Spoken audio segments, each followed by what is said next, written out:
Avísame. Hola, muy buenas noches para todas las personas que se encuentran conectadas en este momento con nosotros, una vez más en nuestra franja de la segunda semana de cada mes, Arte y Literatura para Todos, Escrituras Creativas. Mi nombre es Kelly Joana Acuña, del equipo de museos UMNG, y el día de hoy nos acompañan dos invitados muy especiales con quienes vamos a hablar acerca de un tema muy bonito e importante, como es el sentido de escribir. Escribir con los sentidos, el sentido de escribir. Este tema nace como parte de la oferta cultural desde el Centro Literario Fernando Soto Aparicio, uno de los espacios más queridos e importantes que tiene la Universidad Militar Nueva Granada. Entonces, demos la bienvenida a nuestros dos invitados del día de hoy, Jorge Andrés Colmenares y Dayan Herrera. Bienvenidos, Dayan y Jorge Andrés, ¿cómo están? Muy bien, gracias. Hola, Jorge, ¿cómo estás?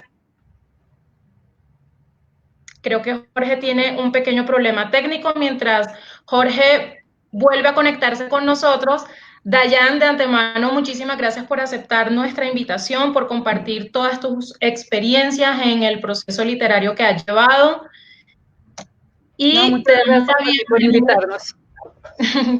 Claro que sí, siempre bienvenida, esta es tu casa y muchísimas gracias por aceptar nuestra invitación. Gracias a ustedes. Bueno, pues vamos a entrar en materia. Eh, Nuestra invitada Dayan Herrera es filóloga clásica de la Universidad Nacional de Colombia y es magíster en Filosofía Latinoamericana de la Universidad Santo Tomás. Sus escritos se caracterizan por el humor, al que llama descarnado, la búsqueda de la sencillez y la contundencia en el lenguaje, así como la reflexión de lo cotidiano que suele ser percibido casi como efímero e insustancial. Mientras volvemos a... ¡Ay, ya se logró conectar Jorge Cuéntamelo. Andrés! Hola Jorge, ¿cómo estás? Hola, gracias, muy bien, buenas noches a todos y a ti, Joana, particularmente a Dayan, que también nos acompaña. Muchas gracias por esta invitación. De verdad estamos complacidos de tenerlos acá y de poder tener este espacio de conversatorio, de charlas en el que vamos no solamente a compartir experiencias, sino a conocer la obra que han llevado ustedes de manera colaborativa. Entonces, Muy en el bien. caso de Jorge Andrés, Jorge es antropólogo y magíster en economía de la Universidad Nacional de Colombia. Se ha desempeñado como asesor en temas de salud pública, investigador y docente en distintas universidades. Ha trabajado continuamente en la investigación sobre la multisensorialidad y su aplicación en los campos de la investigación en ciencias sociales, la educación, las artes y la salud. Estas investigaciones han sido aplicadas en el Museo del Oro en Bogotá y en el Planetario de la misma ciudad, en procesos de inclusión a todas las poblaciones. Entonces, como se pueden dar cuenta, tenemos unos invitados bien especiales de la mejor calidad para esta charla con este tema tan particular y tan importante conocer. Entonces, pues sin más preámbulos, empecemos nuestra charla. Antes de cualquier otra cosa, nos gustaría conocer cómo ha sido la experiencia de ambos en el mundo literario, cómo fueron sus inicios, cuáles han sido sus motivaciones y, por supuesto, pues sus experiencias. Bueno, ¿empiezas, Jorge? ¿Empiezo yo? Bueno. ¿Comienzo? Dale, tú, sí. Bueno, el asunto de escribir es algo que me surge desde muy pequeña, porque empiezo a aprender a leer y escribir también muy pequeña, y digamos que es uno de esos primeros sueños como cuando uno dice quiero ser rockstar, quiero ser bombero, y en mi caso era quiero ser bióloga marina y quiero ser escritora. Entonces empiezo a escribir pequeña, algunos poemitas de muy mala calidad, pero pues que me ayudaron incluso a sustentarme en mis onces, con ellos ganaba dinero con mis compañeros. Y posteriormente pues empiezo a escribir cuentos, ¿no? Que es lo que más me gusta hacer, escribir cuentos. Publiqué algunas cosas en revistas y un libro que sacó la universidad en grupos estudiantiles, y digamos que la experiencia del libro puntualmente del que somos compañeros, pareja escritora con Jorge, Cuentos para Ateos, fue un proceso ya de charlas de nosotros. Nosotros nos conocimos en una asignatura en la Universidad Nacional que dictaba la profesora Luzmeri Giraldo, que era literatura latinoamericana, y allí empezamos a conversar, a encontrar que teníamos pensamientos en común, que nos gustaban autores similares y que también escribíamos como sobre temas comunes. Y de allí nos hicimos amigos, empezamos a reunirnos, y pues de ahí empezó la idea hace muchos años de hacer el libro que actualmente tenemos. Muy bien, a mí me pasó algo parecido. Yo recuerdo que el primer cuento, claro, yo tuve una relación con la escritura que pasaba por el braille, y necesitaba aprender a escribir en braille para empezar a utilizar la escritura como tal. Pero antes de eso, tuve la suerte de recibir muchas lecturas, y entonces, pues a mí me gustaba la posibilidad de poder crear algo como lo que me leían. Entonces, el primer cuento realmente se lo dicté a mi mamá, pero más que un cuento era una crónica sobre las mascotas que había tenido. Mis mascotas habían sido bastante aburridas, porque mis mascotas habían sido 2 tortugas y un canario. O sea, nada con lo que uno pudiera así como decir que salía a jugar fútbol o que saqué a pasear, ¿no? Y sin embargo, era contar la historia de cuál era la gracia de esas mascotas, y sobre todo muy descriptivas para poder decir las diferencias entre las 2 tortugas, cómo se sentían al tacto. Yo creo que ahí hay un antecedente importante de lo que después ocurrió. Y, hola, ¿nos perdimos? ¿Aló? Hola. Hola, te escuchamos perfecto. Te escuchamos perfecto. Muy bien, gracias. Entonces, cuando pude escribir en braille, hice una historia que se llamaba Fiesta en el Mar, que era la historia de un cumpleaños de un camarón y cómo lo organizaban los otros animales del mar. Entonces, por ejemplo, la fiesta era muy elegante, y para hacer caviar, cada uno de los peces amigos del camarón había donado un huevo, y eran cosas como de ese estilo.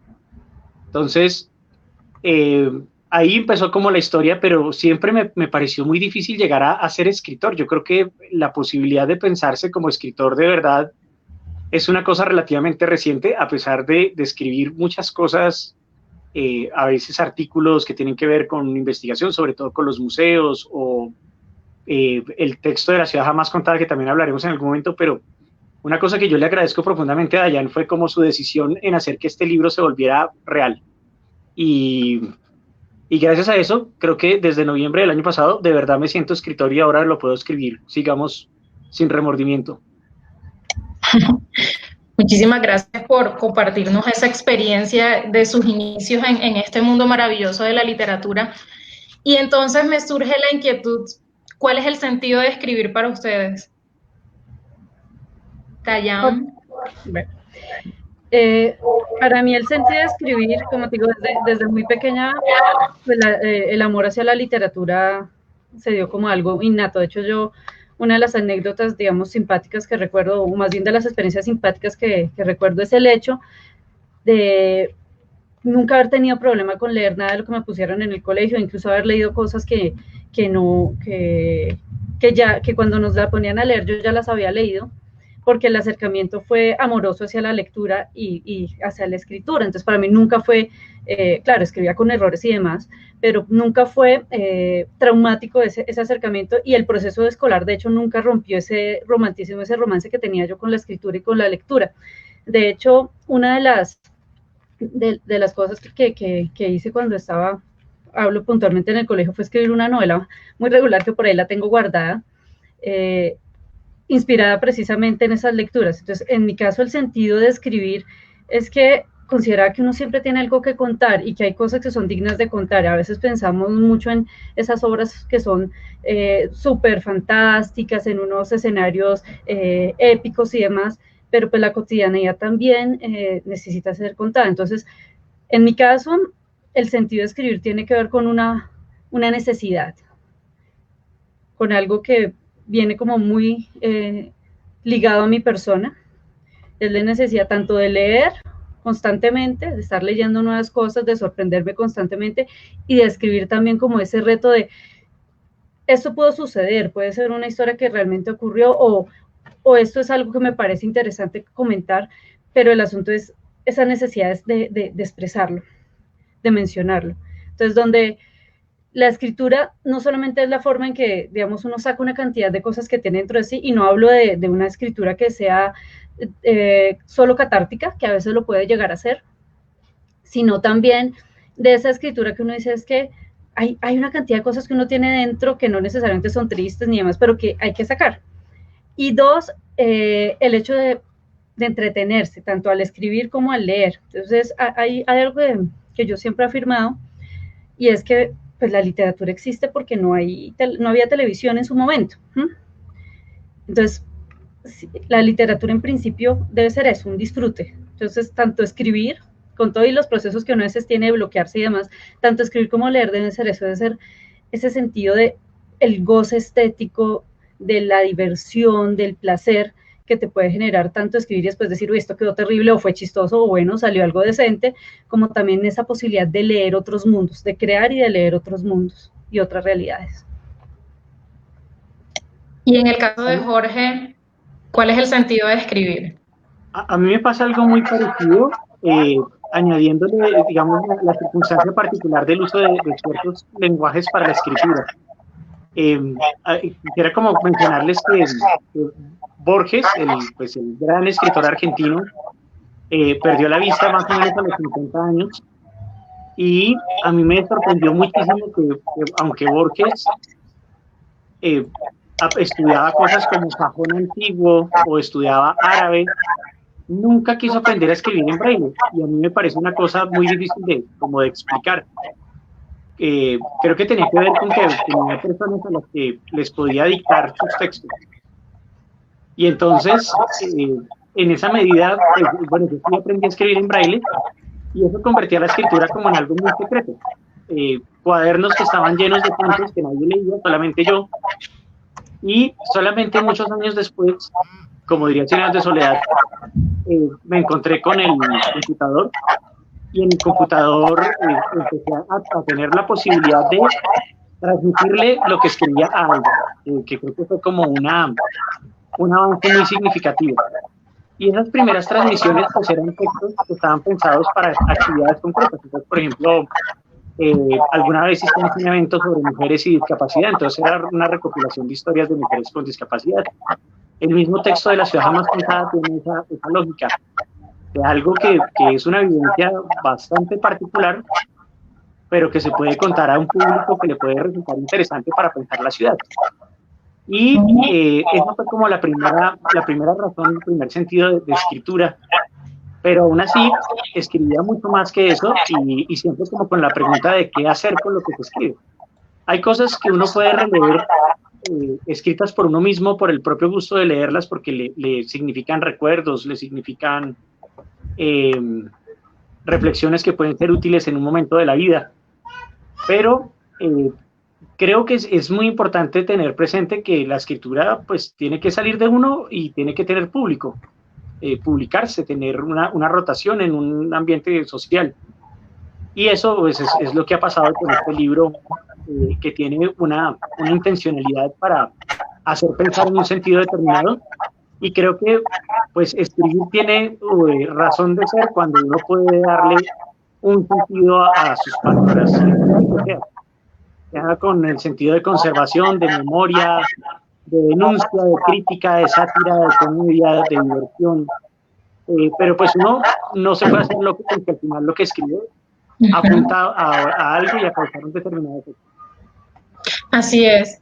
De verdad que es muy importante, sobre todo esa última parte que mencionaste acerca de cómo conservar la memoria, y justamente esa es una de los fines principales de nuestro Centro Literario Fernando Soto Aparicio, que en este caso es preservar y difundir el acervo literario del maestro Soto Aparicio, pero también servir de plataforma a mostrar nuevos talentos y a tener justamente estos espacios de diálogo. Ya hay muchas personas conectadas y haciendo comentarios y preguntas. Un saludo muy especial a Lewis Mauricio, que dice que le gusta la charla, le encanta la novela épica, también la novela rosa.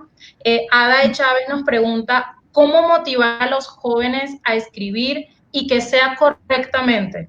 ahora pasan en los celulares y escriben en forma incompleta y a veces en forma incorrecta.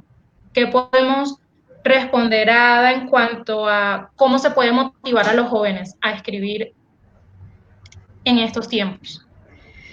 Hay una particularidad, y es que, digamos que hacemos dos afirmaciones nosotros los adultos tajantes, y es que los jóvenes no leen y los jóvenes no escriben. Y resulta que paradójicamente estamos en el momento de la historia en que más leen y más escriben. El asunto es que están leyendo y que están escribiendo, ¿no? Y cómo transformar esos medios en las formas en que tú puedes hacer que ellos escriban y lean. Entonces, doy un ejemplo de una compañera que ya lo está haciendo. Ella empezó a escribir para sus estudiantes una novelita estilo Orgullo y Prejuicio. Para sus estudiantes y empezó a hacerles entregas a través de Wattpad. ¿Sí? Y entonces al principio como, venga, vale, vamos a ver qué es lo que escribe la profe. Y ahorita son como, profe, ¿qué hubo? ¿Y qué pasó con el segundo capítulo? ¿Sí? Y eso también los motiva. Sí, profe, ¿qué pasó? ¿Qué le pasó al señor tal? ¿Qué hubo? La entrega. Y entonces, volviendo a eso que se hacía antiguamente, pero ahora a través del celular, no de entregar las novelas por capítulos y espérese porque el otro capítulo sale en un mes. Sí, no, pero yo quiero el capítulo ya que pasó. Eso, por una parte, el ver que nosotros como maestros escribamos, por ejemplo, también los motiva a ellos a escribir. Uno diría, si es que ellos escriben mal, no les gusta escribir mucho. Y voy a otro ejemplo. En el colegio en el que yo trabajo en la mañana, en el Silver Espinosa de Rendón, tengo un grupo de niñas que están haciendo investigación sobre conflicto armado. Particularmente quieren como visibilizar cómo el conflicto armado es mucho más grave hacia las mujeres y cómo son revictimizadas constantemente. Y les digo, bueno, niñas, vamos a hacer una ponencia. Que uno pensaría que una ponencia es algo que, uy, no, pero es que es además un texto académico, no sé qué. Yo no había visto un grupo tan entregado como esas niñas a corregir y corregir. Duraron 2 semanas, y escribían y corregían y escribían y decían, bueno, mira acá la citación, corregían citación. Entonces creo que el asunto es engancharlos a algo que les guste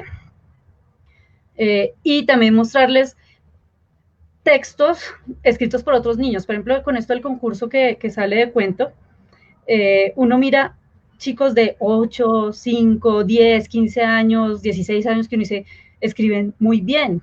Claro, eso ha tenido un proceso de edición y demás, pero escriben muy bien. Y cuando uno les muestra a los chicos lo que otros chicos escriben, por eso creo que plataformas como Wattpad puede ser muy útil para ese aspecto. Los wikis, cuando uno crea blogs en el colegio con ellos, incluso el ejercicio que estamos empezando a hacer ahorita con los chicos de el podcast, donde yo les voy leyendo cosas para mostrarles cómo esa autora, que bueno, ya ahorita tiene 70 y tantos años, pero cuando escribió esa novela y cuando empezó a escribir tenía 6 años, y cuando escribe una de las novelas que la hace famosa tenía 15, 16 años. Y cómo logra escribir unas cosas que son, uno, interesantes para los jóvenes, pero además que son de una cierta profundidad, de un humor bien elaborado, que exploran mucho la vida de la adolescencia y de la preadolescencia. Entonces, creo que es saberles orientar. De hecho, se ha hecho el ejercicio, por ejemplo, que hizo en algún momento Señal Colombia de 1000 autores, y la participación fue tremenda, que era que cada persona escribía un párrafo y lo único que podía leer era el párrafo anterior, que había escrito alguien más. Y es un libro que termina teniendo una polifonía muy interesante.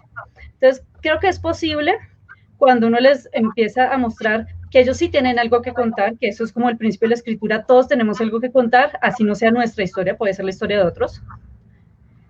Y 2, el primer ejercicio es escríbalo como pueda, y luego lo corregimos, luego lo miramos, cómo le gustaría que esa historia fuera contada, pero empiece escribiendo. Y uno se sorprende de que ellos no solo sí escriben, porque pensemos cuánto tiempo están en el celular enviándose chats y se cuentan la novela. Si supo que fulanita salió con tal y luego tal y vio la chaqueta, dice, hay toda una descripción, hacen construcción de personajes, cuando no conocen a alguien empiezan a pensar cómo es, hacen toda la forma de entender, bueno, y ese que le gustará, cómo le gustarán las niñas, qué música le gusta, si se portará bien, será caballero, empiezan a montar toda la novela, diría uno, a través de WhatsApp, porque uno puede mirar una conversación de ellos y, profe, es que mire lo que me escribí, cuando uno va a mirar son páginas y páginas y páginas, uno dice, sí escriben. El asunto es cómo están escribiendo y en dónde lo están haciendo, y cómo optimizar esos medios para empezar a llevarlos a otras formas de escritura. sí, más cercanas a lo que sería el arte. Yo aportaría a eso, uno, unas estrategias pedagógicas adecuadas, ¿no? Y dos, el modelo a seguir, porque de hecho, lo digo por experiencia personal, en mi casa siempre se leyó muchísimo y nos leyeron muchos cuentos de niños, entonces se va incentivando el amor por la literatura, que luego más adelante tú decidas o no inclinarte por por ese modo, ese lenguaje artístico, pues ya es otro asunto y en modo más profesional, digámoslo así. Pero pienso que el modelo es importante. Lo que tú mencionabas en un inicio, pues un profesor de literatura que no lee, ahí queda como cojo el proceso. Igualmente sucede en la casa, ¿no? Sí, que además Entonces, hay dos cositas y cierro pues, con esto. Uno, la labor de enseñar a leer y a escribir, y no hablo solamente de sacar del analfabetismo y volver a un analfabetismo funcional, como dice Casani, sino de llevar el amor por la lectura y la escritura. No es solamente una tarea del profesor de español, que digamos que en Colombia siempre se le achaca. Uno es una, en el colegio es una, y en la universidad es una labor de todos los maestros, ¿sí? así O sea, es. el de educación física, el de física. Por ejemplo, tengo compañeros que son muy brillantes para trabajar comprensión, lectura y están en matemáticas, ¿sí? Y les ponen chistes matemáticos, cuentos matemáticos, y a partir de eso también los ponen a hacer narraciones y demás, y uno dice, miren, y es matemáticas y están trabajando a veces mejores niveles de comprensión lectura que en español. Y dos, indudablemente, el hecho de que las cosas empiecen por casa. Cuando uno mira a los niños, ellos le dicen mucho, profe, es que a mí no me gusta leer, a mí nunca me ha gustado, me parece súper aburrido.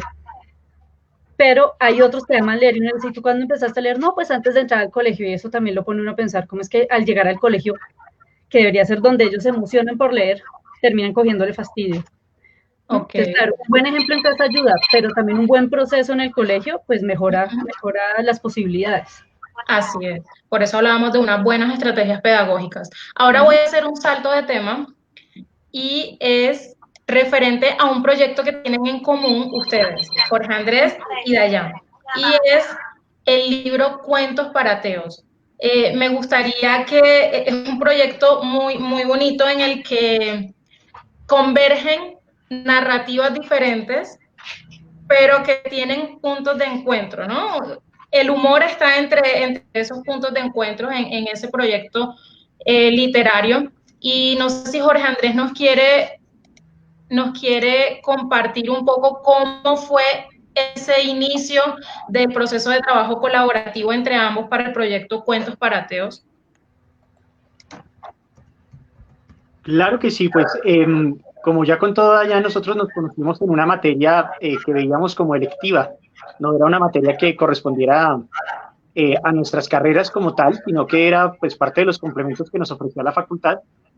Y en ese entonces pues hablábamos de la literatura que leíamos, pero pues sabíamos que escribíamos, y sobre todo hubo un cuento que escribió Dayan que se llama Dios no abandona a sus siervos, donde pues ahí, bueno, es una historia muy trágica de una mujer desplazada y que pues tenía que ver con una serie de cuentos que habían nacido de un taller literario en el que yo participaba que se llamaba Los Sínoples. Sínople es la palabra que se utiliza para hablar del color verde en el lenguaje de la heráldica, de los escudos. Entonces, cuando un escudo tiene color verde por alguna razón, pues se dice que está en sínople. Entonces, nuestra idea era algo así como que éramos escritores verdes y por eso nos llamábamos los sínoples. Y siendo los sínoples, entonces nos veíamos cada 15 días, nos poníamos una tarea y así escribimos como 32 cuentos cada uno más o menos. Pero Dayan pues no estaba en ese taller, y en este taller 7 de esos 32 cuentos que escribí de las tareas tenían que ver con un tema común, que era esa reflexión por el origen de la vida, una reflexión sobre Dios convertido en personaje, de tomar historias famosas narradas por la Biblia y llevarlas a sus últimas consecuencias, es decir, no tener las mismas interpretaciones que siempre se tienen, sino consecuencias que, bueno, por lo general demuestran la insolvencia de esas historias que narra la Biblia. Es como la lógica que impregna esos 7 cuentos. Entonces le dije a Dayan, bueno, tengo estos 7 cuentos, tú tienes uno que encaja, y Dayan se puso a la tarea muy juiciosa y escribió, no sé en cuánto tiempo, tal vez como en un periodo como de un semestre o algo así, escribió 10 cuentos más. Y yo hice 4, reuní otros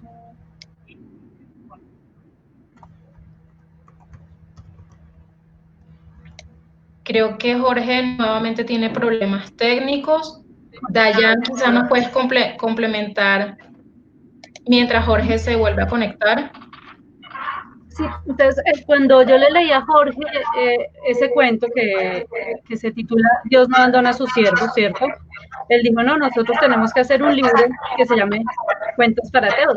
Eso suena hasta chévere, porque además compartimos como muchos elementos de un poco de incredulidad, ¿cierto? Y de escepticismo frente a algunos elementos de la religión y de la fe.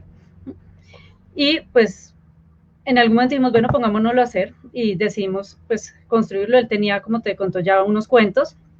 Yo tenía otros, pero para cuentos para ateos surgió la idea a partir de Dios no abandona a sus siervos y nos pusimos como a la tarea y si más o menos en un promedio de 6 meses, pues yo escribí los otros 10 cuentos que componen el libro. Bueno, 9, otro ya estaba antes. Y decidimos pues empezar a buscar la posibilidad de publicarlo. Primero se lo presentamos a 2 maestras, a Luz Mary Giraldo, que es la profesora que te comentaba, que nos conocimos en su clase. Luz Mary nos hizo una pequeña reseña que está en la parte de atrás del libro y pues le gustaron. Y cuando ya vimos como que alguien como Luz Mary Giraldo nos daba su aval, dijimos, bueno, la cosa no está tan mal hecha. A nosotros nos gustaba, pero pues con Jorge tenemos un poquito el problema de admiración mutua. Entonces dijimos, que lo mira alguien más, a ver si tiene como ese toque. Y también se lo prestamos a Fanny Buitrago, otra escritora, que también le gustó mucho y ella nos hizo el prólogo. Y ya como con el libro montado lo tuvimos ahí como, venga, buscamos editorial, ambos con trabajos y demás, pues como que fue quedando ahí relegado. Y hace un año dije, no, espere, ¿y esto qué? ¿Se va a quedar ahí? Con un maestro de la Santo Tomás, Juan Cepeda Herrera, hablábamos de escribir y publicar y lo difícil que es en la actualidad, pues publicar, ¿no? Porque a veces uno escribe cosas que pueden ser interesantes o pues a uno le pueden gustar y a un grupo le puede gustar, pero de pronto no necesariamente son top ventas o no son bestsellers o no, bueno, ahorita hay mucho auge con la literatura de autoayuda y superación y pues estos textos son un poco más densos, un poco más crudos. Y él me dijo, ¿y por qué no publicas tú misma? Yo le, ¿cómo así? ¿En dónde? ¿O qué? Entonces él me habló de algunas plataformas que uno encuentra en internet y pues ya el libro tenía todo, tenía prólogo, había sido revisado, tenía corrección de estilo y pues nos tomamos la tarea de publicarlo con una editorial independiente que fue con la que hicimos el lanzamiento y también de subirlo a plataforma. Entonces allí ya pues vimos materializado el libro y pues empezamos también a compartirlo. A partir de 2 ideas, la cosa uno escribe para compartir, o si no, pues escribe un diario, que es lo que una vez les decía a los chicos, es que uno no escribe solo para uno escribe porque quiere que alguien más pueda ver eso. Y 2, pues decíamos, y en realidad nosotros, pues no esperamos ser un top de ventas ni nada por el estilo, nosotros queremos llegar a un público que sabemos que le agradaría esto, y dijimos, pues no importa si nos leen 100 o nos leen 500 o los que nos lean, pero que nos lean, que nos puedan encontrar y que nos puedan ver y que no se quede ese trabajo ahí guardado, sino que pues podamos difundirlo y que pues efectivamente los que lo lean puedan sentir que hay algo para ellos, ¿no? Y pues el asunto de que en un país como el nuestro, que es tan religioso y que ha tenido como esa tendencia tan religiosa, no solo desde los católicos, sino también desde las religiones evangélicas, cristianas, protestantes y demás, dijimos, pues nada, hay que también sentar una voz de protesta a partir de nuestras no creencias. Así es. Aquí estoy de vuelta. Para otra postura. Listo, ya volvió Jorge. Hola, Jorge, bienvenido nuevamente. ¿Dónde nos perdimos? ¿En qué parte? Tranquilo, no te preocupes. Dayan nos puso al día acerca de cómo fue el proceso, el inicio del proceso del trabajo colaborativo entre ambos. Ya tenemos comentarios de nuestros públicos. Diana María Quintero nos dice, tengo esa misma afinidad con los autores en mi inicio en la escritura. Tal vez lo que nos falta es eso, arrojarnos a intentar publicar o el reto de superar el miedo a que otros nos lean. Justamente de lo que nos hablaba Dayan hace un momento, acerca de si no publicamos y si no compartimos, pues se termina convirtiendo en un diario. ¿no? Y lo lindo, lo bonito del arte es justamente que sea un canal de comunicación, no solamente un canal de catarsis, ¿no? Y creo Nidia que estamos en Janet, una época en que se puede ir muy fácilmente. así es. Nidia Janet nos dice cómo motivar a los niños a encontrar en la literatura una forma de desaburrirse en este tiempo de cuarentena. Bueno, ahorita con todas estas ola de literatura juvenil que la vemos en películas, por ejemplo, lo que decía hace un momento, que decimos que ellos no leen, pero tú ves que si tú les pones a leerte a ellos, voy a hablar de obras que yo no amo profundamente, pero que sirven para enganchar. Por ejemplo, uno les dice, léete un Crepúsculo, léete un Percy Jackson, los chicos aman Percy Jackson, léete Juegos del Hambre, no sé qué, y son unos mamotretos de textos y los chicos los devoran. Lee la Biblia de los Caídos, que tiene como 9 tomos, no recuerdo, y tú los ves, cada mamotreto, cada tomo es como de 500, 600 páginas y son varios tomos y se los leen. Entonces uno dice, el asunto es, claro, uno diría, no, pero es que yo quiero que lean la Ilíada, la Odisea. Hay que pensar primero qué les llega a ellos y cómo de ellos, de ahí se pueden arrancar otra parte. Yo, por ejemplo, llegué a leer con los chicos Drácula, la versión completa de Bram Stoker, y también Frankenstein. ¿Y con qué empezamos? Con Crepúsculo. Empezamos con Crepúsculo y llegamos hasta allá y luego llegamos hasta el Silmarillion, ¿sí? De Tolkien. Entonces uno dice, ¿de dónde uno se agarra también? ¿Sí? De pronto el número 1 o soy el número, ¿cómo es que se llama? Es Player One, Ready Player One, o soy el número 4, pues son obras de ciencia ficción que uno logra arrastrarlos, ¿sí? Desde lo que a uno le parece que puede no llegar a ser tan maravillosamente literario, pero que en realidad también a veces hay que darse la oportunidad de leerlo. Claro. Y también hay que comprender los contextos, ¿no? Claro, Las nuevas generaciones tienen unos gustos absolutamente diferentes y pienso que justamente una de esas estrategias como tú mismo lo mencionas, que pueden funcionar es agarrar esos gustos que uno ve en ellos y ya a partir de ahí, pues, trabajar el contenido de fondo. Sí, porque además uno los puede arrastrar desde ahí a lo que te digo, a literatura más seria. Así es.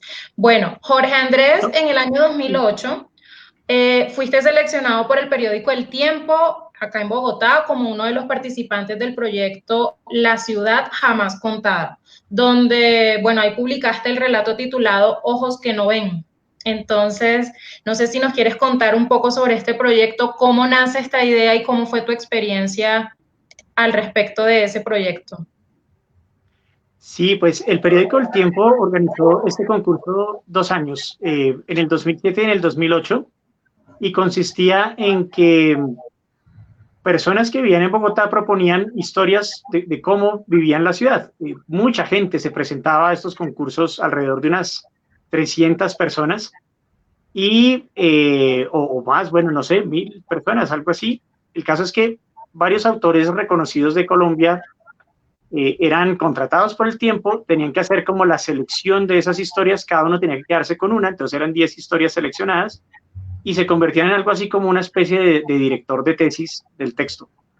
En ese momento yo trabajé con Naum Montt, que se ha ganado hace poco el Premio Nacional de Literatura con la novela El Esquimal y la Mariposa, y ha publicado Lara, que es la historia de Rodrigo Lara, pues del asesinato del ministro de Justicia en el 84. Entonces, pues bueno, no, realmente nos divertíamos mucho trabajando porque no trabajábamos. Era unas reuniones donde hablábamos muchísimo y bueno, llegó el momento de escribir el texto, yo ya lo tenía terminado, entonces le hicimos algunos ajustes y ese texto que se llama Ojos que no ven, puntos suspensivos, así como que qué pasa con los ojos que no ven, pues resultó todo un éxito en su momento. La gente escribió cosas maravillosas en estos chats y esas redes que se habilitan para hacer comentarios en las publicaciones en red que hacen los periódicos y las revistas, que es una cosa increíble porque las otras crónicas que contaban historias como de una niña que quedó embarazada a los 16 años, había otra historia de alguien que llevaba 5 años buscando empleo y no lo había conseguido, eran recibidas por la gente con mucha agresividad, ¿no? Entonces, no, claro, como qué belleza quedar embarazada a los 16 años y les decían una cantidad de cosas horribles en el chat. Lo mismo con la persona que no conseguía trabajo, le decían que era un vago, bueno, no, terrible. En cambio, esta crónica impresionante, ¿no? Como que con la ceguera nadie se mete, mejor dicho, y generas como toda la expectativa contraria, más bien como, no, ¿cómo es posible que algo así pase y que además nos dé risa esta crónica, que es como muy alegre, que irradia una energía muy potente, todo ese tipo de cosas escribían. Entonces, bueno, ese fue un momento ahí, un pequeño paso para sentirse valiente para escribir.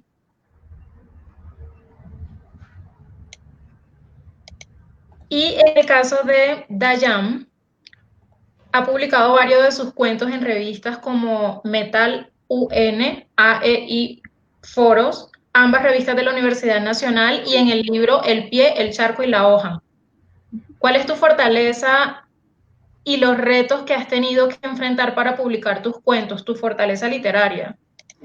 Bueno, yo consideraría que si quisiera hablar de una fortaleza literaria creería yo, la sencillez del lenguaje. Claro, uno diría que hay que buscar la pulcritud y bueno, de hecho yo soy ferviente admiradora de autores que son muy enciclopedistas a la hora de escribir, que exigen un nivel cultural muy alto para poder entenderlos, pero tanto en la filosofía como en la literatura, a mí me gusta escribir para que me entiendan, ¿sí? Que eso a veces de pronto podría pensarse, pero entonces quiere decir que no hay un ejercicio de ser cuidadoso con la escritura, y no necesariamente. El hecho de que no siempre busquemos tener un lenguaje redundante, más bien súper elaborado o rimbombante, no quiere decir que no pueda haber una construcción literaria. El mayor reto, creo que es el que sufre cualquier escritor en Colombia, es que si tú no tienes contactos, que eso es clave, si no tienes contactos y si no estás dispuesto a regalarte como persona, tanto muchas veces en tus ideas como también en tus obras a las editoriales, pues es difícil, ¿no?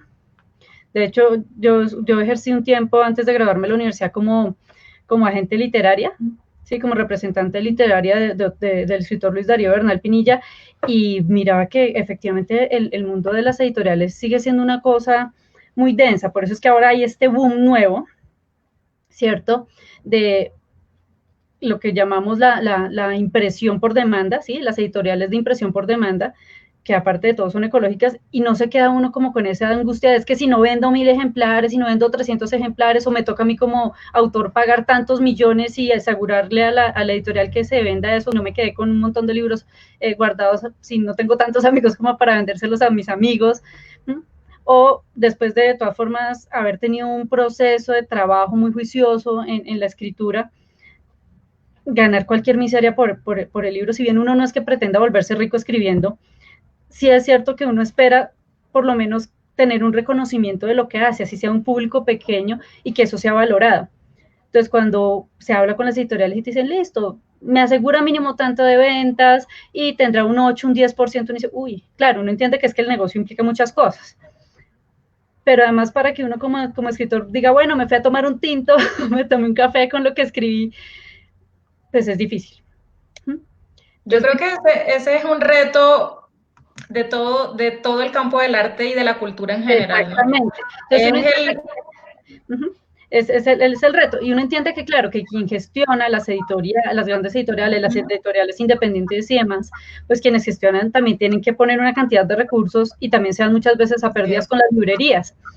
Pero, insisto, si bien uno tal vez no pretenda volverse un premio Nobel ni nada por el estilo, sí es bonito recibir un reconocimiento mínimo de lo que ha sido tu trabajo. Y volvemos a lo mismo.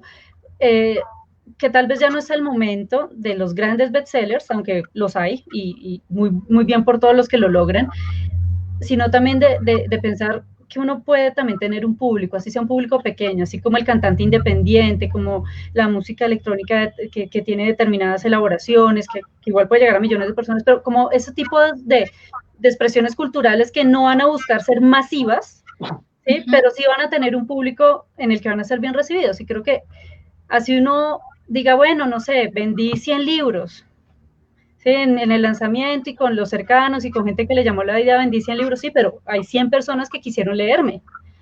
Si eso hubiera estado guardado, si no me hubiera esforzado. Claro, y justamente eso que nos cuentas va justamente de la mano de un comentario que nos comparte Diana María Quintero. Ella dice, que le gustaría que hablaran acerca de la experiencia de publicar fuera de la industria de las editoriales y contarles un poco sobre la publicación de su libro. Entonces, creo que va muy de la mano, respondiste en gran medida al comentario de Diana María. Y por su parte, Daniel Dorado Gaviria nos comparte una inquietud que tiene. Él dice, ¿escribir sobre lo cotidiano podría ser un buen inicio en la escritura? Creo que ya tú respondiste, Dayan, en un inicio parte de esa pregunta. Quizás Jorge Andrés y bueno, y la misma Dayan nos quieran complementar un poco más acerca de la inquietud de Daniel. Sí, pues la cotidianidad es la madre de muchas obras literarias totalmente trascendentales. Es decir, piensen ustedes, por ejemplo, en el Ulises de Joyce, ¿no? De Joyce es una historia de un día de la vida de alguien, pero que la equiparan con la Odisea. Entonces, imagínense lo que está en juego ahí, ¿no? La cotidianidad es finalmente lo que uno se puede alimentar porque es lo que uno tiene a su alcance. Solo que, pues, dependiendo de la profesión que tenemos, de lo que hacemos, de nuestros oficios, hay cotidianidades que a los ojos de quienes no tenemos esa misma cotidianidad se nos vuelven fascinantes.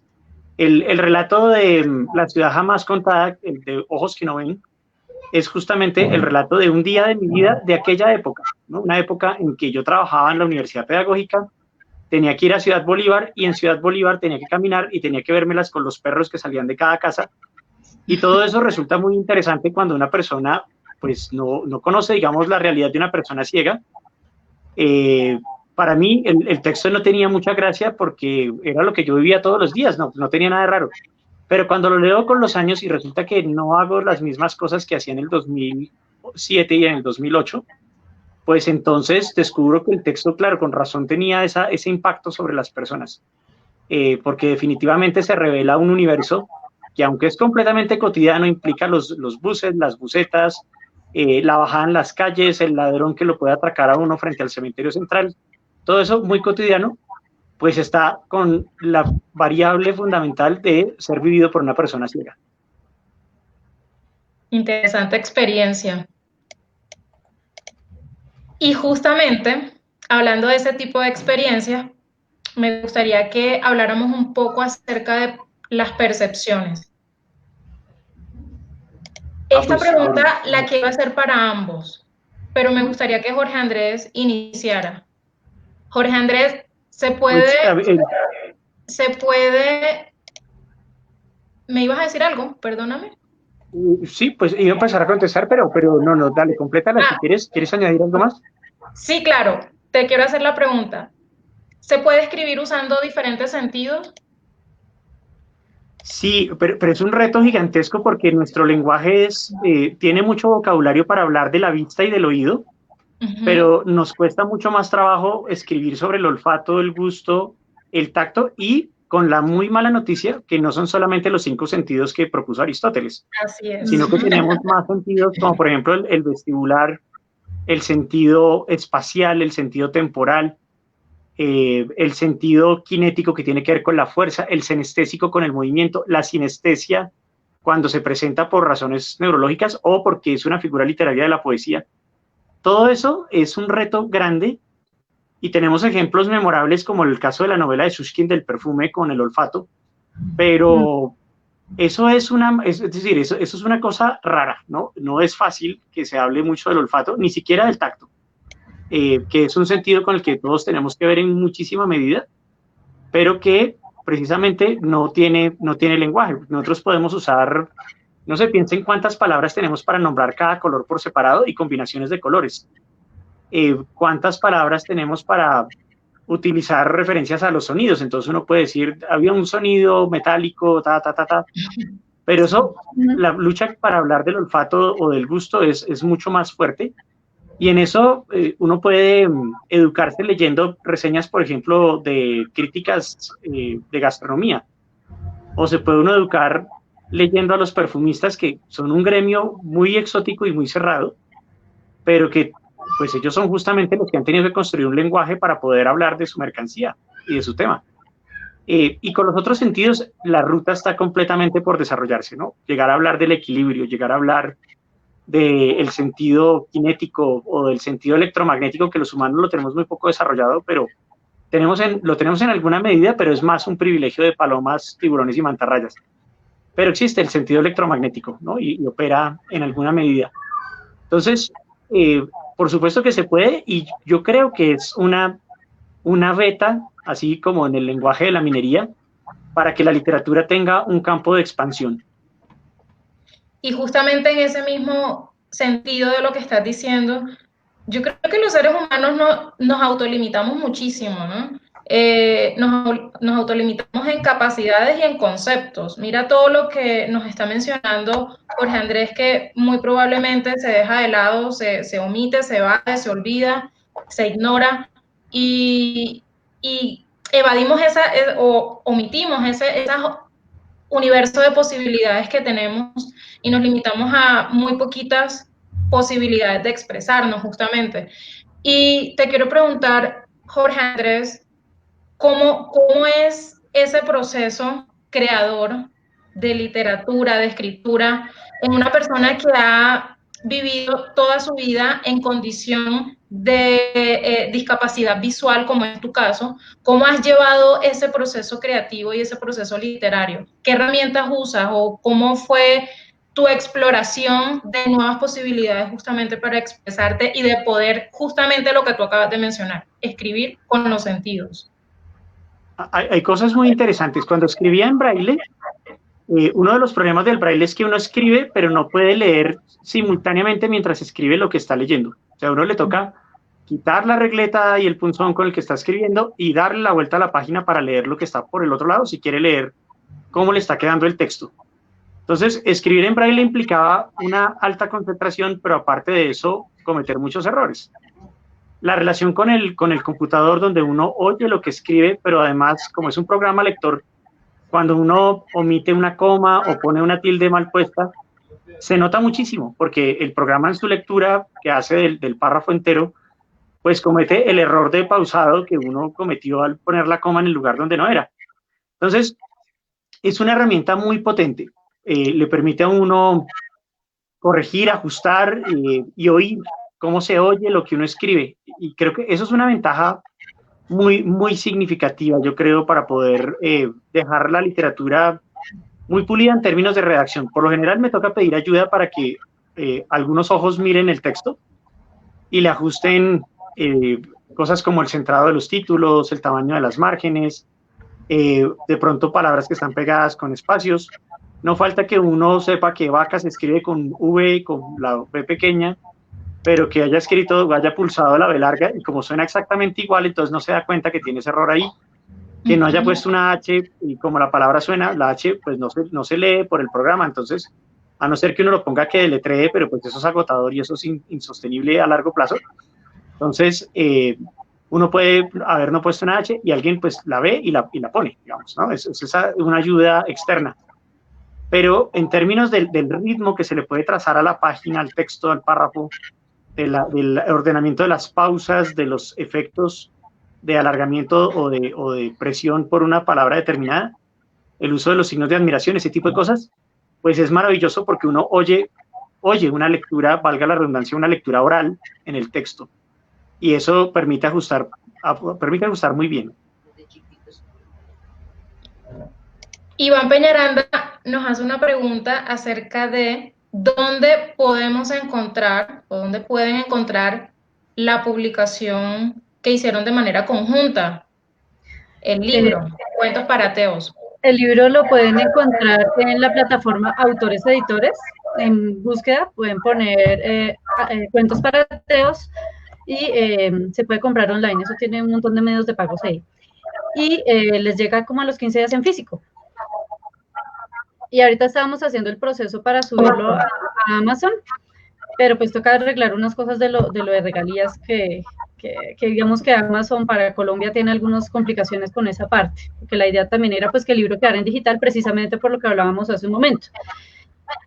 No solo por el hecho de que Jorge desde la discapacidad haya sido un autor, ¿sí? Porque nosotros en la escritura no consideramos que ninguno, o sea, que acá haya una diferencia realmente, más que dos personas que escriben. Pero pues obviamente queremos que eso llegue a más personas. Por ahí preguntaban que si está en braille. pues por ahora no, tendremos que conseguir, eso sí, una editorial que publique en braille. Un amigo tiene un proyecto de llegar a hacerlo, incluso él menciona que ya existen algunas máquinas de impresión muy costosas que podrían llegar a incluso imprimir algo parecido a lo que tienen los catálogos de perfumes, que imprimen pues las aromas, y que podría, por ejemplo, volver un libro más multisensorial. Y lo que decía Jorge, creo que hacia allá apunta la cosa, a que hay una cantidad de sentidos que tenemos, ¿cierto? Incluso si uno hablara de una cosa muy coloquial como el sexto sentido de las mujeres, el sexto sentido y demás, que no se han explorado suficientemente en la escritura. Y en un momento donde la mayor competencia para la literatura y para la escritura es el mundo multimedial, hay que pensar también cómo lo multisensorial se eleva hacia ese punto, tanto desde la narración del texto básico como lo que serían futuras publicaciones, como decíamos, en braille, o lo que son los audiolibros, ¿sí? O incluso lo que son como los libros narrados a través de imágenes. No solo me refiero a la ilustración, sino al hecho de, por ejemplo, que se vuelvan mini cortos o demás. O sea, cómo todo eso puede llegar a ser el mismo, digamos, tener una esencia de la literatura, pero que tenga manifestaciones varias. Y quería... Miren, dime, Jorge. Pues en realidad en Colombia son muy pocas las personas ciegas que leen braille. Son escasísimas. Y en este momento, tal como están las cosas, es muy funcional un libro digital, porque el libro digital puede ser leído con los programas lectores de pantalla de celulares y de computadores. Entonces, es mucho más práctico pensar en el texto accesible por vía digital, bien editado y todo esto, imprimirlo en braille, que puede significar un libro muy grande, muy difícil, digamos, de manejar, porque el braille ocupa más espacio que la escritura convencional, más o menos la proporción de una página escrita por 3 en braille, y entonces tal vez no sea tan indispensable que se publique el libro en braille como que esté disponible en un formato digital que se pueda leer a través de los computadores y los celulares, que es lo que hacen la mayor parte de las personas ciegas hoy en Colombia y en el mundo. Es muy curioso eso que menciona Jorge Andrés, de que muy pocas personas lean braille, ¿no? Cuando sí, se supone que estamos hablando en términos de inclusión social y bueno, otro tipo de programas y que se intentan poner en práctica, pero que al parecer no tienen realmente un impacto significativo frente a las personas que los usan y las personas que los necesitan también. Juan Carlos Pavón nos hace una pregunta bastante interesante. Él dice, tengo un blog de historias. Quiero preguntar, ¿cómo rompen ustedes la clásica situación de la página en blanco, aquella en la cual no se sabe cómo comenzar un nuevo relato o una nueva historia? Creo que casi no nos ocurre. Dime. Casi no nos ocurre, en realidad. Creo que tanto Dayan, a mí, por lo menos yo lo he visto como Dayan trabaja, y creo que yo hago lo mismo. Cuando yo me siento, no tengo problema de la página en blanco porque no la veo, no, mentira, no, por eso no. No tengo problema con la página en blanco, es porque vengo a guardar algo que se me ocurrió, ¿no? Es decir, vengo del Transmilenio y digo, uy, hay que escribir esto, ¿no? Entonces, no está como el reto de que abro la página en blanco y miro a ver qué se me ocurre. No, más bien la preocupación es, se me va a olvidar esto y toca ponerlo ya ahí. Y lo que decía Dayan en su explicación sobre las tecnologías, y es, no importa cómo le salga, o sea, escríbalo y que después uno corrige todo lo que sea necesario y le añade y le quita, le pone, le corta páginas, se las agrega. Pero uno en un principio puede básicamente anotar una idea para que no se pierda. Y por lo menos, más bien, sufro de que se me ocurren muchas cosas, moviéndome en Transmilenio, moviéndome en los buses, conversando con personas, ante la manera como presentan una noticia. Todo el tiempo hay un montón de ideas que lo que le falta a uno es vida para trabajarlas con seriedad, y muchas se quedan anotadas como eso, como ideas que no se procesan. Entonces, pues yo no siento, digamos, ese drama de que me toca crear algo y no sé qué hacer. Y yo creo que Dayan lo mismo, pero ella, que lo diga ella misma. No sé qué piensa ella de lo que acabo de decir. Pues yo recurriría a un consejo trillado de los escritores, de los escritores expertos y profesionales, que es el escriba. Lo que caiga, como sea, incluso si se le fue la mala ortografía en el momento, hágalo, y en lo que pueda. De hecho, si no tiene para escribir, grábelo, ¿sí? A veces uno después le dice, qué estupidez, ¿sí? O sea, pero en el momento pareció interesante, ¿no? Y otras veces dice, bueno, guardamos la estupidez ahí en algún cuadernito, en un ojito, después uno vuelve y la saca y dice, oye, esto no es tan estúpido, lo podría replantear de otra manera. E incluso llegar a escribir cosas sin sentido y decir uno, bueno, pero ahí hay como 4 historias. Bueno, entonces ahora separemos las 4 historias porque en realidad no es un solo texto, hay varios, ¿sí? Claro. Además porque a veces los mismos textos uno los empieza a escribir y el texto le dice, no, yo no voy así, ¿sí? Esa no es mi forma. Entonces, por ejemplo, hablo del tipo de narrador. A veces uno está escribiendo algo en primera persona y uno dice, no, pero es que el cuento así no va, ¿sí? Y es la misma escritura la que le va diciendo uno, por ahí no, escríbame mejor en diálogo, o escríbame en segunda persona, o escríbame con narrador omnisciente, o escríbame por fragmentos y que me reconstruya el lector. Bueno, eso digamos que lo propone cada historia, ¿sí? Porque también hay que pensar un poco cuando uno está en la página en blanco, a veces uno tiene la idea, pero ¿qué es lo que, digamos, yo pienso mucho en esto cuando escribo? No solo qué quiero decir, sino qué impacto quiero generar en el lector, ¿sí? Y aunque algo pueda parecer un escrito, para mí solo tiene éxito si yo quería que el lector hiciera como, uy, ¿qué es eso? Y digo, sí quedó bien. Si logré que eso que yo quería era esa expresión, o la expresión de desagrado, o el, uy, ¿qué pasó ahí? O el, el colmo, bueno, fuera cual fuera la sensación, si esa sensación se logra producir, para mí la cosa quedó bien hecha. Si no se logra, uno dice, entonces no, que así se vea estéticamente bien y no tenga errores ni nada de redacción y se puede que no se haya logrado lo que realmente quería. Yo creo que tiene que ver. Perdón. Es lo que decía Jorge, escribir. Uno se va a llenar de una cantidad de cositas, incluso de frases hechas que uno dice, uy, esto suena hermoso y después no sirve para nada. Pero hay que escribirlo. De pronto, como decía un escritor mexicano con el que hace mucho tiempo tuve un curso por allá, como en el 2002, decía, hay frases que usted las quiere meter a la mala en un cuento o en un texto y no caben, pero existe una cosa que se llama el cajón de bonitas frases. ¿Sí? Guarde esas frasecitas en un cajón, que habrá un momento y habrá un texto para el que esa idea o esa frase sea pertinente. Entonces, téngalo ahí. Entonces, es como guardar todo eso, escribir donde puedas, con lo que puedas. Lo que digo, incluso si no hay con qué escribir, grábelo. Claro. Y después... Y está como ese tema de salirnos de la psicorrigidez técnica, ¿no? Dejar que la obra, y creo que eso aplica para todos los lenguajes artísticos, que la obra nos hable. Tú misma nos decías, la historia misma te va diciendo, cuéntame de esta manera o cuéntame de la otra. Sí está esa parte de lo que queremos transmitir, de que se haga de una manera sencilla, de una manera clara, que impacte, pero también está esa otra parte sensitiva y sensible, esa parte de dejarse llevar de lo que le está diciendo el proceso creativo. Bueno, en ese dime. Doy el ejemplo. No, quería decir que bueno, Jorge, dale tú. Una cosa muy sencilla, y es que piensen ustedes lo que era escribir en el siglo XIX o en el siglo XVIII, algo como Los Tres Mosqueteros, hecho muchas veces a mano, en manuscrito, para luego volverlo imprenta, y todas las dificultades que se movían en eso, y sin embargo, pues la maestría de los autores estaba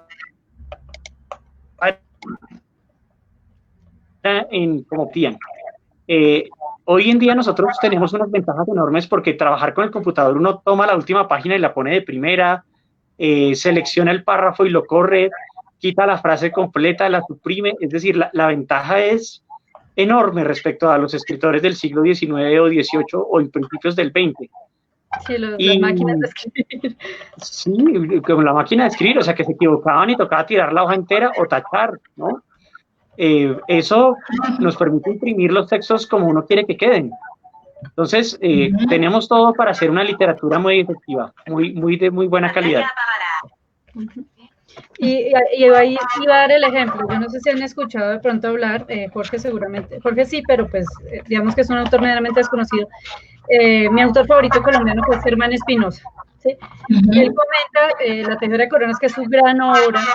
La escribió 2 veces y la primera vez llevaba 300 páginas y dijo, no, así no va. Y volvió a empezar. y ahora pues es una obra traducida a más de 32 idiomas, que es considerada patrimonio inmaterial cultural de la humanidad por la UNESCO. Pues después de una obra que se demoró 15 años, ¿sí?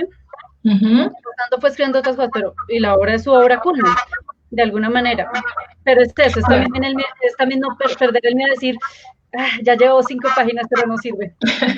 Pues sí, Sí, puede que no te sirva y toque volver a hacer. Entonces, es también totalmente. no tener Creo, miedo a que uno fracasa, pues el fracaso es parte también de ese aprendizaje. Y seguramente uno va a fracasar más de lo que va a acertar. Pero pues no implica que eso tenga que desmotivarnos. totalmente. Yo creo que hay varias cosas que convergen. Uno, dejar la flojera de escribir, ¿no? A escribir. Dos, perder el miedo a equivocarse, así estemos pensando que ya estamos acabando. Y tres, la importancia de los procesos lentos. Creo que estamos en un mundo en el que la prisa nos gana la batalla casi que todo el tiempo y queremos sacar todo de ya para allá, incluidos los procesos creativos que necesitan un tiempo, no sé si llamarlo de inspiración, pero también un tiempo de procesamiento de la información, de diseño, de creación, de ejecución, etcétera. Y justamente la importancia de hacer las cosas, de tomarse el tiempo de hacer las cosas bien, de retomar al inicio, si es necesario. Creo que tenemos que perderle un poquito el miedo a eso, ¿no? Y dejar un poquito de lado la prisa del día a día. Ahora, tanto en los textos de Dayana como en los de Jorge Andrés, siempre está presente el humor. En el caso de Jorge, sus textos se caracterizan por abordar temas trascendentales de forma humorística sin recurrir al chiste directamente. Y en el caso de Dayan, sus escritos se caracterizan por el humor, al que tú llamas descarnado, la búsqueda de la sencillez y la contundencia en el lenguaje. Entonces me pregunto, teniendo en cuenta que en ambos discursos narrativos o en ambos procesos está presente el humor, me gustaría saber dónde converge justamente ese punto y dónde se diferencian los tipos de humor que maneja cada uno. No sé si Jorge Andrés quisiera respondernos inicialmente. Sí, hay algo que me gusta lograr en mis textos y digamos que en el trabajo que he podido hacer a lo largo de este año, en el 2020, siento que estoy logrando domesticar esa técnica y me gusta mucho, o sea, me gustaría como poder convertir esa manera de escribir en mi estilo y lograr construir todo desde ahí. Es una forma que consiste en que la gente le da risa a lo que está escrito, pero no hay ni un solo chiste por ningún lado, ¿sí? Es decir, así pasaba con La ciudad jamás contada. Entonces yo empezaba a escribir cosas como, hay un final ahí que pues creo que se los puedo contar porque no tiene nada de complejo, donde me encuentro con unos vecinos del barrio que están tomando cerveza y ellos pues ven que viene alguien saliendo de la oscuridad de un potrero que separaba el portal de Transmilenio de la 80 con el barrio Bachué. Y dicen, uy, es una persona ciega, no, pobre tipo, está llevado, no, venga, ¿por qué no lo invita a una gaseosa? Entonces cuando ya me acerco suficiente me dicen, vecino, ¿quiere una gaseosa? Y yo, ¿cómo hace ustedes? Están tomando cerveza y me van a gastar gaseosa a mí, no sean tan descarados. Entonces les causa mucha gracia y me siento a tomar cerveza con ellos hasta que me tomo la cuarta cerveza y como son las 7 de la noche, vengo medio en ayunas con hambre, entonces el alcohol me entró derechito a la sangre y quedé más prendido que un pesebre. Entonces me levanté, me despedí, atravesé la calle que separa ese espacio de donde estaban los apartamentos donde yo vivía, que es una vía que da la entrada al hospital de Engativá y es una vía rápida por donde pasan las ambulancias, o sea, una vía peligrosa. Llego al otro lado del andén y cuando llego al otro lado del andén, el vecino de la cerveza grita, vecino, se le quedó el bastón. Y entonces escribo ahí que en ese momento entendí por qué muchas esposas le dicen a sus maridos, siga tomando y verá, ¿no? Porque efectivamente pude cruzar la calle así. Entonces, ese es el final del texto y claro, eso es muy contundente, pero está, es decir, es real, ¿no? Y es, o sea, no es un chiste, es un caso de la vida real, ¿no? Y ese es el tipo de cosas que están metidas en los textos que incluso a veces pues, producen como una risa nerviosa. Imaginarse a una persona ciega con un bastón en Ciudad Bolívar y que lo van rodeando 7 perros que le están ladrando y el tipo va caminando y que los perros se le acercan y cuando se le acercan muchos se da la vuelta y con el bastón los espanta pero siguen ladrando. Eso le produce risa nerviosa a muchos lectores. Entonces, ese es el tipo de humor que se manifiesta allí. No hay una intención propiamente de hacer reír, pero pues produce risa porque la anécdota es, o el hecho es tan tan fuera de serie, tan profundamente distinto, que genera esa reacción. Me recuerda que Cantinflas hizo una declaración por allá en el Festival de Cine de Cartagena del 85, y alguien le preguntó, ¿y usted cómo hace para que Cantinflas sea tan gracioso? Y él les contestó, no, es que Cantinflas es un tipo muy serio, los que se ríen son ustedes. Yo me siento identificado con esa frase. Así es. Gracias, Jorge Andrés, por compartirnos esas experiencias y esa manera de abordar el humor. Antes de darle paso a Dayan, para que nos cuente un poco su percepción acerca de la misma pregunta, me gustaría leer uno de los cuentos que hacen parte del libro que hicieron de manera conjunta, Cuentos para Ateos. Este cuento lo escribió Jorge Andrés, se llama La Luz, y es a Gildardo Montoya Ortiz. Y dice, en ese instante lo supo con plena claridad. El misterio había sido descifrado. Por fin tenía una explicación precisa y fácil de divulgar, como jamás en la historia la tuvo ni teólogo, ni filósofo o estudioso de las ciencias naturales. Desde hacía varios años venía preguntándose, ¿por qué un ser, autor de la creación y reconocido como omnipotente, no había sido capaz de escribir por sí mismo la Biblia, el Corán o la Torá? También le inquietaba que se hablara de la palabra de Dios, pero no se refirieran a su libro o apareciera su firma en alguna parte. Además, otras expresiones como la luz divina o el Altísimo le causaban curiosidad. La primera pista la halló cuando conoció a un niño que interpretaba el piano sin haber tenido una formación musical. La gente afirmaba que unos dones como esos necesariamente eran inspirados por la divinidad, pero él insistió en que de ser así, ¿por qué Dios no interpretaba directamente la música? Entonces leyó la historia de Carlomagno y tuvo noticia de su analfabetismo. Después le contaron que en la mayoría de cortes reales, un escribano se encargaba de conservar en el papel la voluntad del rey, y la verdad surgió ante sus ojos, diáfana como el agua de un arroyo de montaña. Dios no sabía escribir o leer, y por esa razón empleó a personas que en muchos casos no fueron identificadas para registrar sus palabras. Supo además por qué la ciencia escapaba a su control. Los científicos y la academia han hecho de la escritura su lenguaje favorito, y de ese modo, sin saberlo, escaparon a la mirada de aquel ser prepotente que anhela alabanzas en cualquier ocasión y requiere de tanta pleitesía. Aún le quedaba por esclarecer el tema de la luz y del Altísimo. La respuesta, paradójicamente, la encontró a través de una pregunta. ¿Qué hacía Dios mientras dictaba? Sencillo. Como es el Altísimo, sostenía una lámpara que servía al copista para realizar su labor, aprovechando literalmente la luz divina. Entendió cuál era la causa del caos reinante en el mundo y registró en una partitura de vallenato los siguientes versos. Óyeme, Ahí te voy a Diosito. interrumpir un momento, Yara. Dime. Ese es un vallenato muy famoso, escrito efectivamente por Gildardo Montoya. E interpretado por Alejo Durán. Sí. Exactamente, y es eso, ¿no? Cuéntame, Diosito Santo, ¿en qué colegio era que tú estudiabas? Que a unos les diste mucho y en cambio a otros no nos diste nada.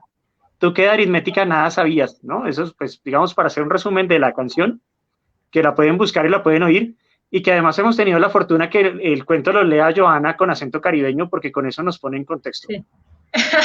Sí, y la canción se llama Plegaria Vallenata, la interpreta Alejo Durán y la pueden encontrar en las plataformas de música. Es uno de los vallenatos más tradicionales y reconocidos en la costa. Cuéntanos, Jorge. Sí, entonces, claro, de manera oculta el protagonista del cuento es Gildardo Montoya, por supuesto, ¿no? Vayan a saber si efectivamente Gildardo Montoya tuvo esas reflexiones, todas esas listas de cavilaciones que yo le adjudico, pero de todas maneras la lista de cavilaciones que están allí incluidas son muy contundentes para decir eso, ¿no? O sea, siempre es muy extraño que la verdad de Dios se haya revelado a través de la escritura y se haya revelado a través de personas, lo que pues evidentemente nos pone en el camino de que fueron las personas las que escribieron el texto, pero si asumimos como real que efectivamente fue dictada por una divinidad, pues entonces pues es una cosa que es muy contradictoria y eso es lo que se revela, digamos, en esas reflexiones.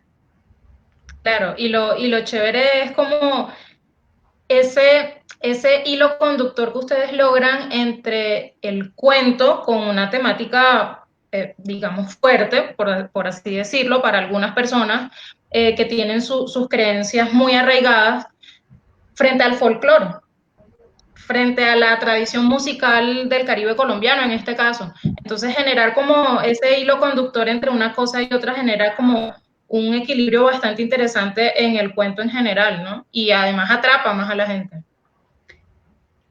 Sí, alguien me lanzó una flor muy bonita sobre ese cuento. La primera fue Dayan, que dice que le gusta mucho, pero después me dijeron que tenía un pedazo de Borges y otro pedazo de García Márquez, que lo de García Márquez tenía que ver con un vallenato y lo de Borges eran esas reflexiones metafísicas. Sí. Y pues a mí me parece una flor para enmarcar. Francamente, yo, bueno, no siento que sea para tanto, pero tampoco sabría que argumentar en contra de esa afirmación porque me parece que pues es verdad. Y claro, son dos autores que están en mis referencias. Borges con una especie de asociación aquí como un referente importantísimo. Pero con García Márquez tenemos mucho que ver en Colombia. Y pues seguramente hay algo de eso en esa historia, ¿no? Hay algo de ese sentido. Muchísimas gracias por esa creación, Jorge. Maravilloso cuento. Dayan tiene un Muchas cuento, gracias. felicidades de verdad. Y Dayan también tiene un cuento escrito por ella que también hace parte justamente del libro Cuentos para Ateos y nos los quiere compartir. Bueno, digamos, se saldría un poco de la línea de lo humorístico propiamente, pero conserva lo descarnado, dicen por ahí, que es de los que son un poco crueles.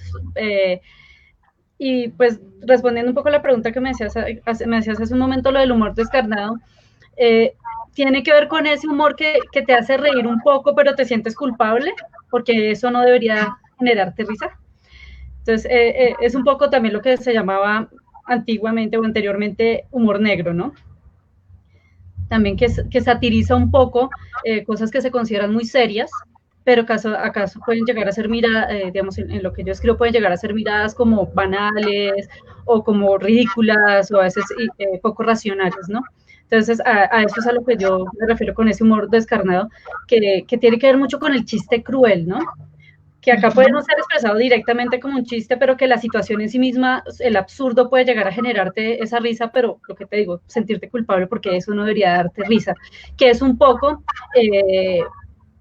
mi forma de criticar lo que nosotros como colombianos tenemos frente a nuestros hechos, ¿no? Nosotros todo lo volvemos chiste, ¿sí?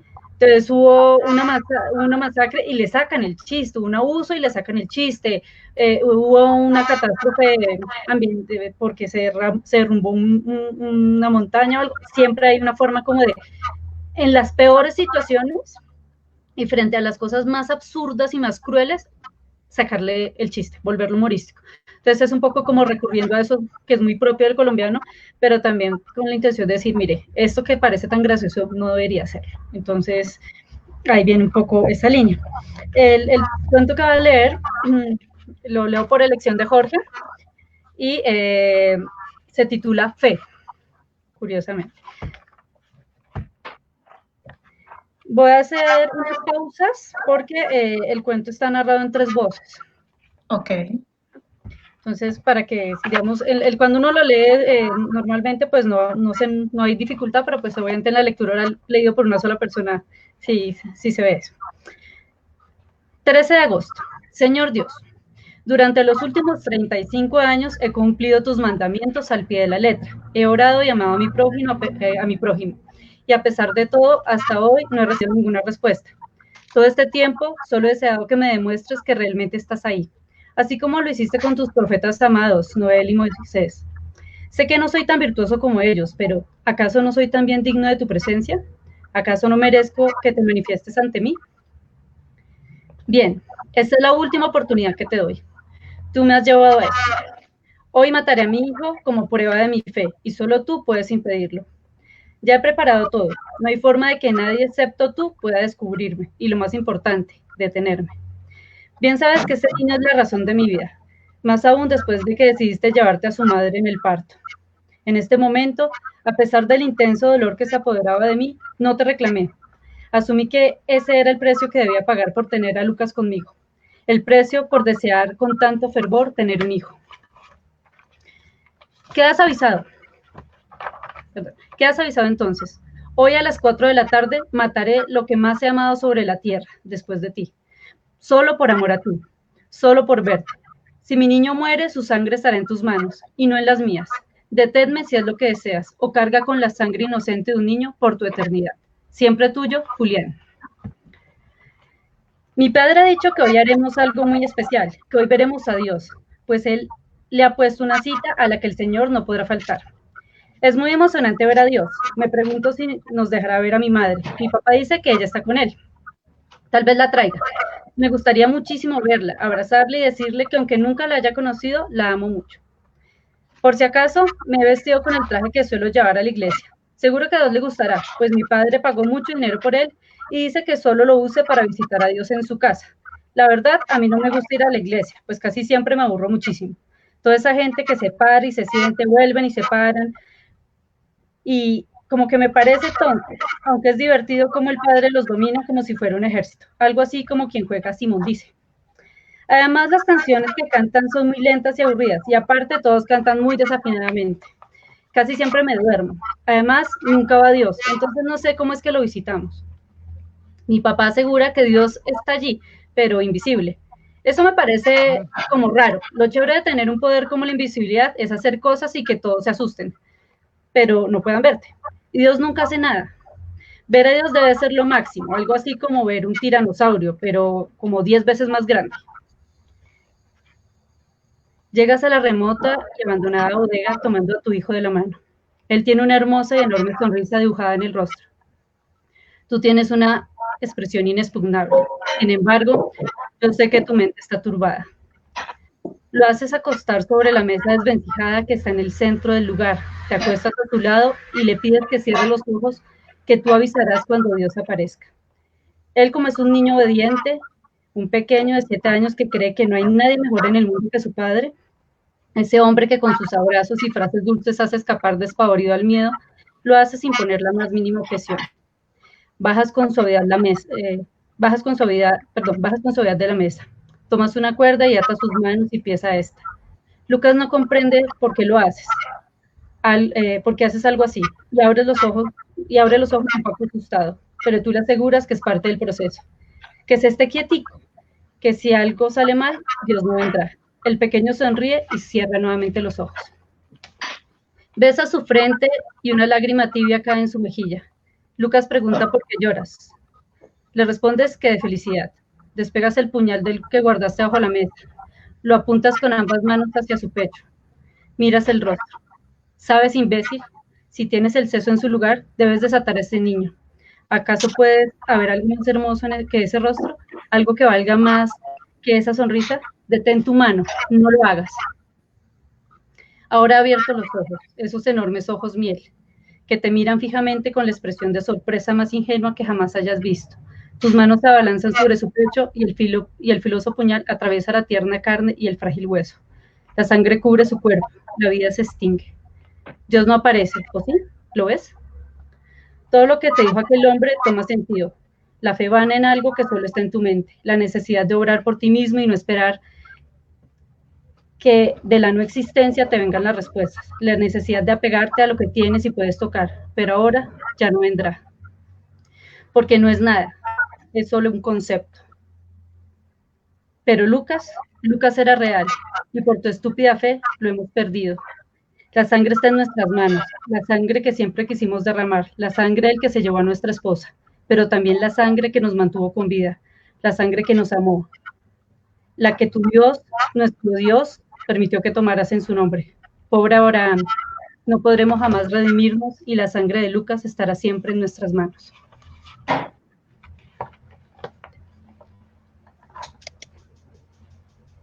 Dayana, muchísimas gracias por esa creación tan fuerte, tan cruel, Sobrecogedora. pero tan bellamente escrita. Yo quiero hacer un comentario sobre este cuento que me parece muy poderoso, pues primero porque tiene 3 personajes con 3 voces, pero en realidad es lo que le pudo haber pasado a Abraham con Isaac, ¿no? Y que en el Antiguo Testamento pues se resuelve con efectivamente la intervención, pero aquí no llega tal intervención. Y entonces le pega derechito a un mito muy potente, digamos, de la cultura occidental. Y eso pues, creo que es un acto didáctico colectivo, ¿no? Pues por eso me parece que es un cuento extremadamente valioso. Así es. Bueno, lastimosamente se nos acabó el tiempo. Quiero decirles que tengo sensaciones encontradas. Tengo mucho agradecimiento de verdad por permitirme compartir con ustedes este espacio y pues desafortunadamente nos tenemos que despedir. No sé si para cerrar quieran decir algo más, en qué redes sociales podemos encontrarlos. Estoy segurísima que muchísimas personas quieren contactarlos para conocer más acerca de su obra, de sus proyectos. Creo que eso nos quedó un poquito, por falta de tiempo nos quedó faltando, y es en qué proyectos están actualmente. Entonces, si algunas personas quieren contactarlos, ¿dónde pueden hacerlo? Jorge. Bueno, pues yo soy muy desjuiciado con las redes sociales porque me saturan mucho. Tengo la mala costumbre de leer todo lo que cae en mis manos, desde las etiquetas de los medicamentos que ahora están en braille hasta todo, ¿no? Entonces, por eso no me relaciono tanto ni con el Facebook, ni siquiera con el WhatsApp, porque se me satura de información y muchas cosas, pero soy muy juicioso contestando mi correo electrónico. Entonces, si alguien quiere ponerse en contacto conmigo, puede escribirme al correo J, pero es la palabra J, es decir, J-O-T-A, C-O-L-M-O, queda la palabra jcolmo, con 9 letras. Y jcolmo@gmail.com. Es 9 letras y @gmail.com. Jcolmo.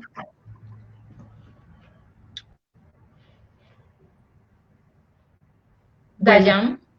En mi caso, yo sí manejo un montón de redes sociales, pero es principalmente por esto de ser maestra, entonces me ha tocado, bueno, ya venía haciéndolo con anterioridad, pero ahorita me he volcado más sobre ellas. Entonces, pues, está el canal de YouTube, que lo encuentran en YouTube como Dayan Profe Geek, Geek con G, dos S y una K.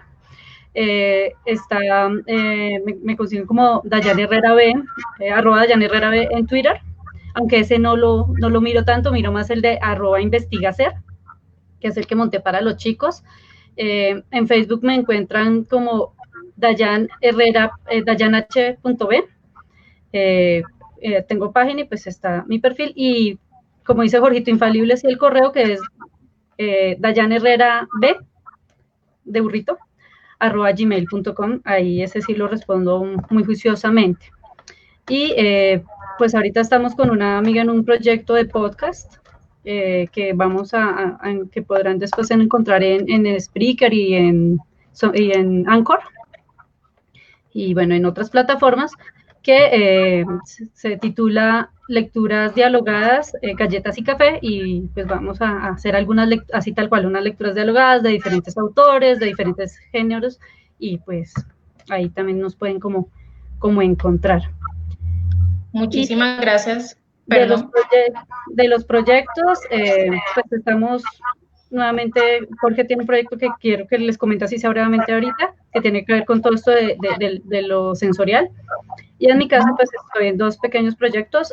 Uno que es una recopilación de una tertulia literaria que hacemos acá en mi casa entre mujeres, que son cuentos por ahora el título tentativo es Cuentos de la Aquelarre, y es la recopilación de cuentos que hicimos durante esas charlas acá, y pues son solo escritos por mujeres. Y el otro pues es un libro de cuentos que pues, ya es solamente mi autoría, que por ahora tiene también el título de El amor y otras malas decisiones. Bastante sugestivos los títulos de Dayan. Jorge Andrés, tus proyectos de manera muy breve. cortita. Estoy trabajando un tema sobre ciudades que surgió de una conferencia que me invitó a dictar el IDU, el Instituto de Desarrollo Urbano. Y pues básicamente lo que estoy haciendo es imaginar ciudades habitadas por una sola población con discapacidad, para decir que eso pues es un mundo que no debería darse bajo ninguna circunstancia, porque la inclusión no consiste en responderle a una persona en particular o a una población en particular, sino en garantizarle a todo el mundo todo, y todo el mundo es personas que no tienen discapacidad. Entonces, para poder decir eso, pues planteo cómo sería la circunstancia de una ciudad completamente habitada, por ejemplo, por personas sordociegas. Cómo funcionaría el transporte público, cómo funcionaría los estadios, bueno, cada cosa. Y luego, pues para poder hablar de la ciudad verdaderamente accesible. Entonces, el libro se llama Las ciudades con discapacidad y la urbe accesible. Está casi a punto de terminarse y bueno, estoy como arreglándolo, ajustándolo, porque está pensado sobre todo para arquitectos, ingenieros y diseñadores que tienen que vérsela con el espacio público, pero está en un lenguaje y en esta misma lógica de las cosas que dan risa pero que no son chistes, pensado para que cualquier persona que le interese lo lea. Y creo que va a ser un libro que le puede gustar a todo el mundo, porque pues nos lleva a hablar, justamente cuando Daniel preguntaba por la cotidianidad, pues justamente más cotidiano que una ciudad accesible no creo que haya nada. Es lo que nos toca enfrentar todos los días con barreras arquitectónicas y cosas así. Y pues insisto, no solo para las personas con discapacidad, sino una alcantarilla sin tapa es un peligro para cualquiera. Así es, muy interesante este concepto de inclusión, que además en el campo de los museos ha sido bastante trabajado, pero muy pocas veces puesto en práctica, y creo que, bueno, no solo en los museos, en todas las instituciones culturales en general, y como bien lo menciona Jorge Andrés, incluso pues en las ciudades, ¿no? Las ciudades no han sido pensadas para ser ciudades realmente inclusivas en términos de infraestructura, en términos de urbanismo, en términos de planeación, etcétera. Entonces, con la tristeza más grande me toca despedirlos y despedirme. De verdad, muchísimas gracias por haber aceptado nuestra invitación, compartir con nosotros este espacio de hora y media. Creo que tocamos temas muy importantes de los que muy seguramente sacaremos muchas reflexiones y también muchos cuestionamientos que nos llevarán a pensar más allá de lo que vemos, ¿no? Muchísimas gracias, Jorge Andrés, Dayan, por sacar de su tiempo, por compartir con nosotros sus proyectos. Y muchísimas gracias a todas las personas que se conectaron, que han sido fieles a nuestras franjas culturales. No olvidemos que estamos en la franja de arte y literatura para todos. En la próxima semana, nuestra franja de gestión, y vamos a estar toda la semana haciendo actividades relacionadas con el cumpleaños de la Universidad Militar Nueva Granada. No olviden seguirnos en redes sociales como Museos UMNG, en Facebook, en Twitter, en Instagram. Y bueno, muchísimas gracias por participar, por sus aportes, por sus preguntas. Dayan, una frase para despedirte y cerrar. Bueno, frente a las preguntas que hacían en algún momento, sí, dejar de tenerle miedo a escribir primero, que en todos, pues hay un escritor, dos, tenernos un poco más de fe, a veces no nos tenemos fe, y resulta que no, a veces no nos tenemos fe nosotros, pero otros sí nos tienen fe, entonces hay que escribir para los que nos tienen fe. Y dos, siempre hay gente, siempre uno encuentra gente en el camino con la que termina siendo unas duplas o unos grupos muy interesantes, y hay que apostarle a esas cosas también. Y no tenerle miedo a las tecnologías. Yo me declaro geek, amo desde los videojuegos hasta las aplicaciones, redes y demás, pero pensándole en todas las posibilidades que uno puede tener, lo que decía Jorge, o sea, qué más inclusivo en este momento que todo lo que es multimedial. Y pensar también en eso, que la literatura no tiene por qué anquilosarse ni quedarse solamente en esos espacios del libro impreso, sino ser más democrática, llegar a más personas. Jorge Andrés. Pues yo me quedé con muchas ganas de decir algo cuando hicieron la pregunta sobre cómo animar a los jóvenes a acercarse a la literatura y a la escritura. Y quería decir que Harry Potter está lleno de referencias a la literatura inglesa clásica, empezando porque Harry Potter es un huérfano como los de Dickens, tiene un enemigo que es como Ricardo III de Shakespeare, está lleno de muchos elementos que son clásicos de la novela y del teatro inglés. Y pues uno puede empezar con Harry Potter, pero por ahí llega Shakespeare y llega a Dickens. Entonces, esa es una buena manera de motivarse y me encanta lo que acaba de decir Dayan sobre que otros efectivamente nos tienen fe. Yo creo que hace unos años el periódico El Tiempo publicó algo que se llamaban historias dibujadas y estaba la historia de una niña que se llamaba Laura. Y Laura estaba muy preocupada por inventarse algo nuevo, hizo todos los mejores esfuerzos, se inventó los besos, pero los besos ya estaban inventados, se inventó el helado de chocolate, pero ya estaba inventado, y entonces muy aburrida no supo qué hacer hasta que se dio cuenta que había algo que no tenía el mundo, que ella sí podía inventar, y era su punto de vista. En mi caso, pues no tengo punto de vista porque no tengo vista, no, mentira, pero siempre hay algo que decir desde lo que somos en sí mismos, desde el universo que nos rodea, y esa cotidianidad es desconocida para las personas que no la viven. Entonces, por eso tenemos público más o menos garantizado. Muchísimas gracias. Y una última cosa, el cumpleaños de la Universidad Militar es en la semana del 22, más exactamente el día 23 es el cumpleaños de nuestra querida Universidad Militar Nueva Granada, así que estemos atentos a todas las actividades que tenemos programadas para esa semana. Muchísimas gracias nuevamente, Dayan y Jorge Andrés. Un abrazo desde la distancia. Esperamos poder encontrarnos pronto y poder seguir construyendo juntos. Muchísimas gracias a todas las personas que, como siempre, se conectan. Y pues, chao. Chao, chao. Gracias. Chao, Jorge.